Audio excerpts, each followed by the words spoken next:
Hi everybody, welcome back into the circle today. Wanted to do a video as a second part of a preview versus Manchester City. We're playing Manchester City tomorrow. Ultimately, I do not feel like we're going to get a win, but absolutely hope that I'm wrong. I wanted to thank all of my subscribers. I have 30 subscribers right now. I'm on the way to 40. So please, please, please, if you're a new viewer, please subscribe, hit that bell notification, like and comment down there if you like the content. So the transfer window has shut, and we let's have a recap on that.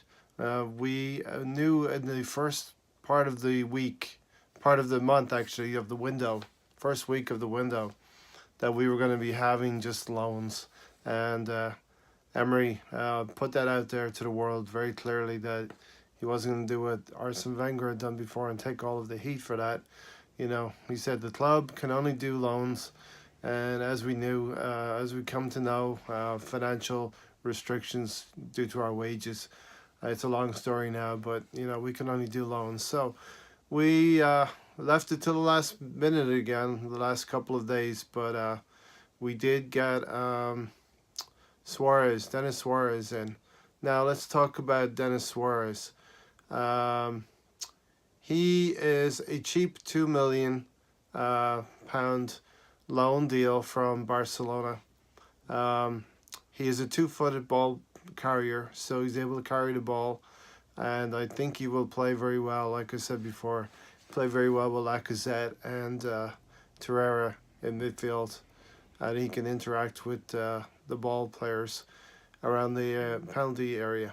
Last season he had 12 assists, so if we project the same thing for the remaining part of the season, let's say it's a third of the season that's to go that is still remaining, I want to see probably 4 or 5 assists from him and 2 or 3 goals from him. Now, since he's an Emery signing, he may be favored a little bit like Matteo Guendouzi. So if you ever see the Arsenal training videos, you always see Emery saying, "Well done, Matteo! Well done! Well done, Matteo!" So we're gonna see something. We're gonna hear something like, "Well done, Denny! Well done, Dennis! Dennis!" So Suarez, I believe, is going to be a good signing for us in the short term, and hopefully he does well enough that we can keep him next year as well.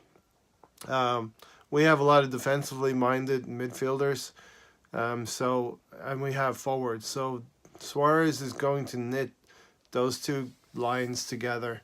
Iwobi has really been the only player that it could have done that for us up to this point in the season, and I think Iwobi has taken great strides this season as well. Hopefully, Iwobi can step up a little bit more and get some more end product and score goals. So as a consequence of Suarez coming in, it's possible we could be resting some of our strikers because our strikers have been playing a lot of minutes. It seems like he's been favouring Aubameyang over Lacazette, but I think Lacazette brings a lot more in terms of holding the ball up for the team.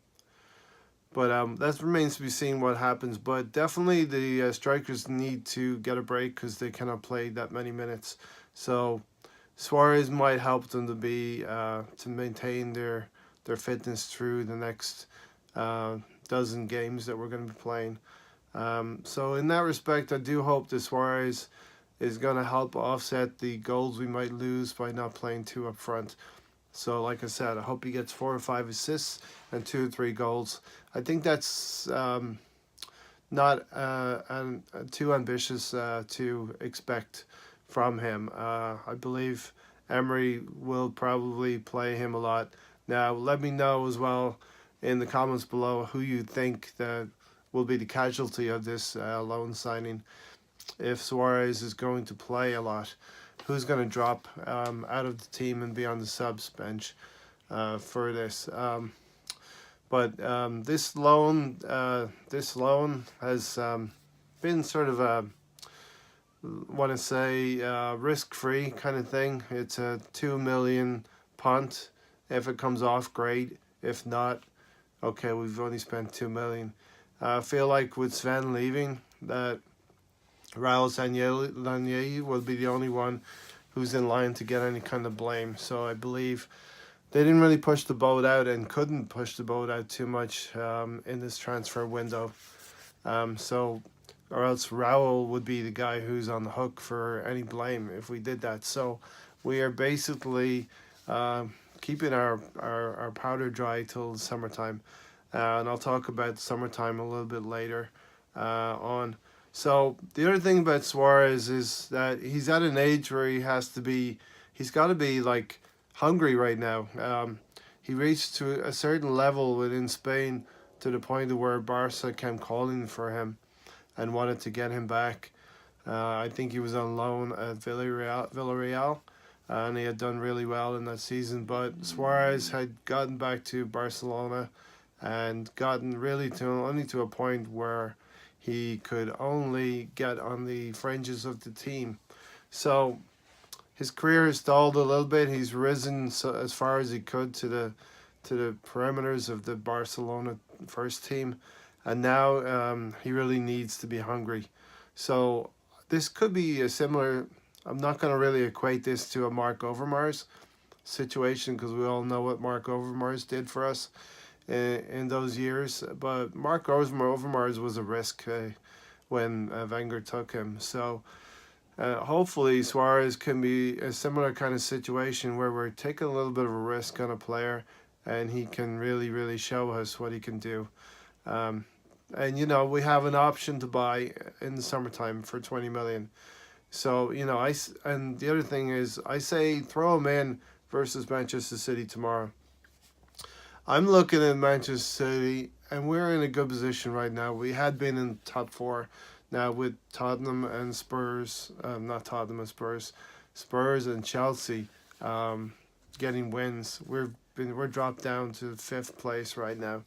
So we're in direct competition with Chelsea and Manchester United, really. But we got to treat this like maybe a preseason game because ultimately, I don't think we're going to get a win at Manchester City. I can just see Pep going, you know, come on, guys, we got to get a win. We got to get a win. They're going for the title. We're going for top 4. If we lose this game tomorrow, it's not entirely, completely detrimental to our season. We're going to have other games where we can pick up points. And our next game after Manchester City is going to be Huddersfield. And Chelsea just tonked Huddersfield 5-0. But Chelsea, interestingly, Chelsea will have to play Manchester City after us. So it's kind of these two games are mirror images of each other. Chelsea are playing both Huddersfield and Manchester City, and so are we. It's just that we are reversed around. So I say, let's throw him in the team. Let's see what Suarez can do. If we're going to lose anyway, this could be a way of seeing how Suarez meshes with the team. I would play him on the right-hand side. I believe ultimately we've had problems on the right-hand side of midfield. Maybe the right-hand side of a diamond formation, which seems to have worked pretty well for us in the past. I'm not going to go through a prediction of a lineup. I think so many people will be doing that online already. So I would like to have a back four with a diamond formation. And I would like also to play 2 up top. But we'll see what Emery does. We got to have faith in Emery. The thing about tomorrow's game is we are not really going to be under a lot of pressure. Nobody expects us to win. All of the pressure is going to be on Manchester City. They've lost some games. They really need to get back into the title. I really believe that Manchester City will go on to win the title. That's another thing in the comments. You can drop down there. Let me know who you think is going to win the title. A lot of you will think Liverpool, but I just think they're going to choke in the end. And I think Manchester City will show that they're good enough to cruise forward. Looking at the table, our strikers are doing really, really well. Our goals for is really, really very good. We're in the top 3 or 4 categories in terms of goals scored. Our problem has been, as we all know, in goals against. That's been very bad. But let's look around the top 4. All top 6. All top 6 teams have having trouble right now. So we get a pass this weekend. We're pretty much playing one of the better teams at the top, one of the top 2 best teams in the league. So we're going to get a pass. That's the way I'll look at it anyway. Anything we get in this game is going to be a bonus. But I feel like there is some pressure in the remaining games, the top 4.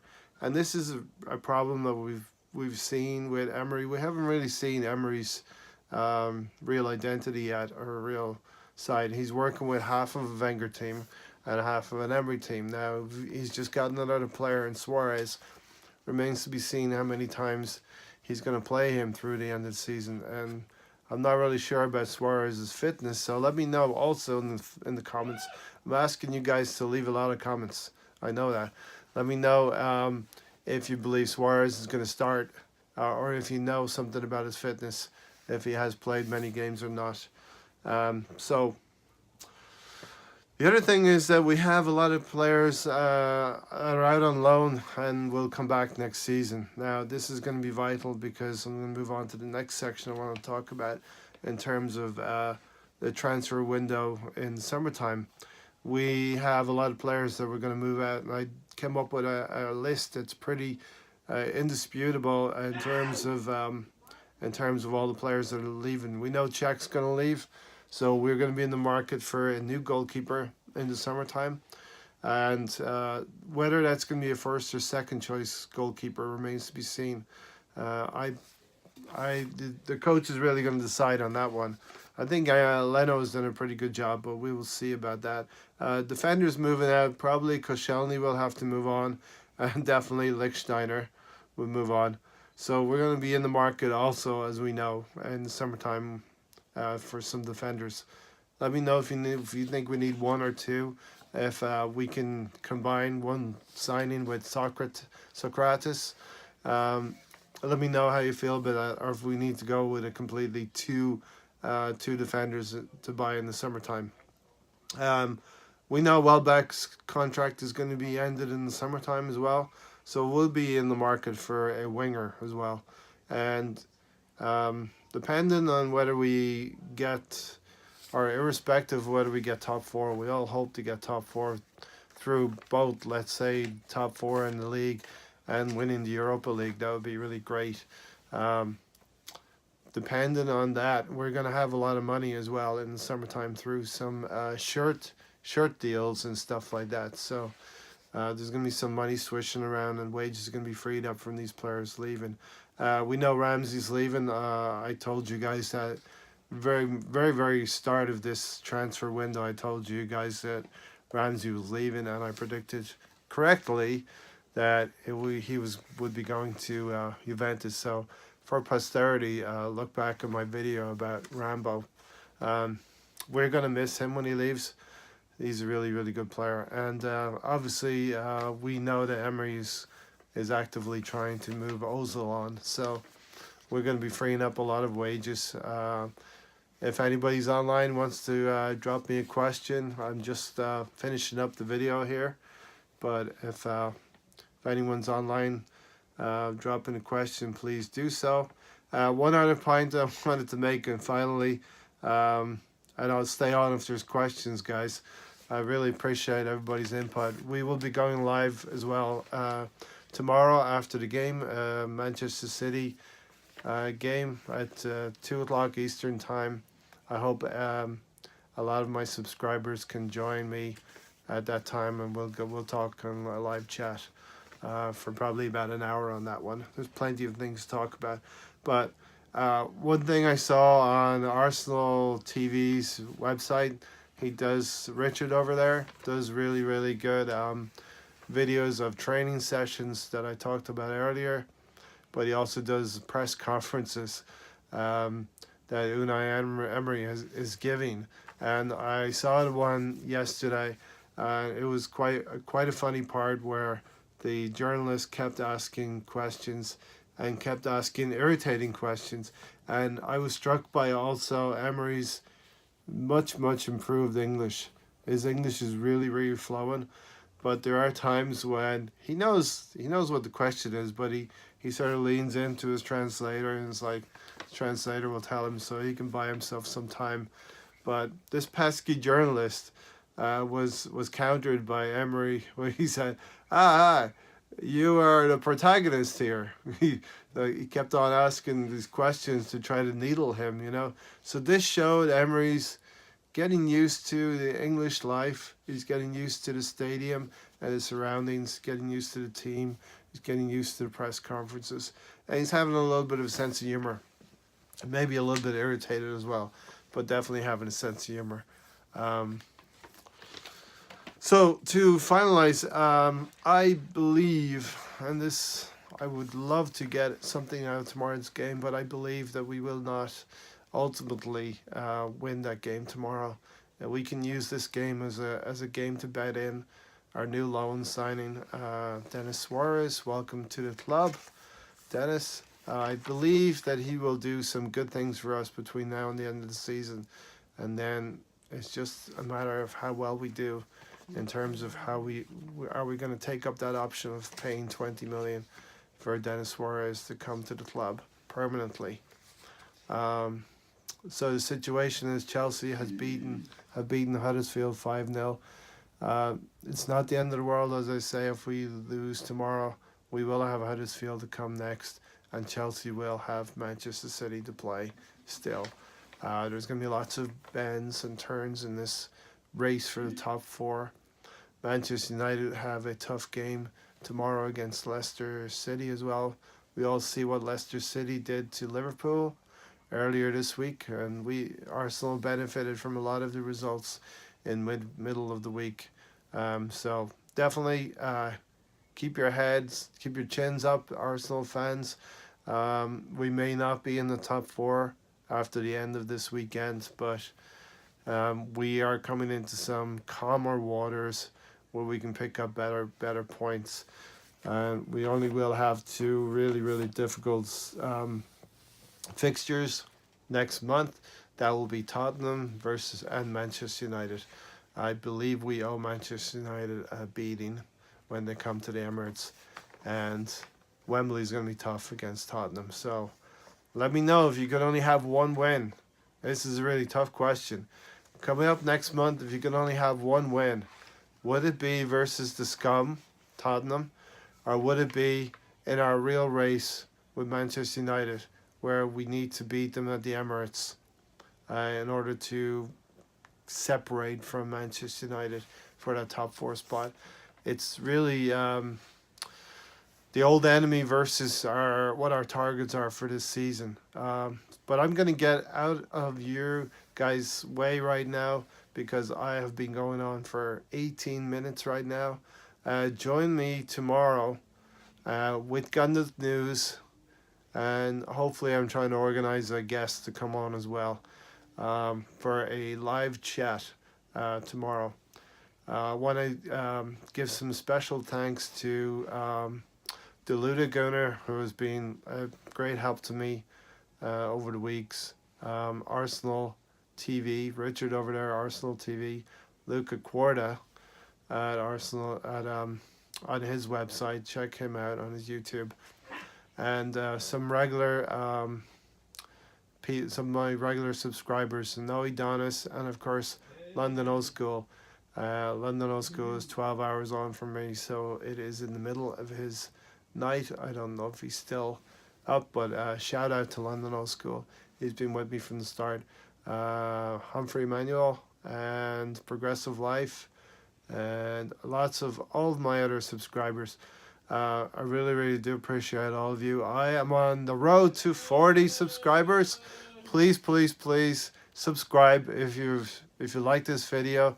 Subscribe if you like any of my videos. If you're a casual watcher, please subscribe to me. I need each and every one of you, and I appreciate each and every one of you. But until tomorrow, join me after the Manchester City game, and we will discuss all things of this week. not just the game, but we'll discuss all things this week, stretching back to the Cardiff game, what happened in midweek again versus other games, and the transfer window, and what actually happened in the Manchester City game, formations, players that were subbed on, and where you think we're going in the next 3 or 4 months. It's going to be an exciting ride, to see if we can grab that top 4 spot. I personally believe we can, because there is so much turmoil going on the top 4, like I said before. I absolutely believe that we can. So I'm out for now. Talk to you soon.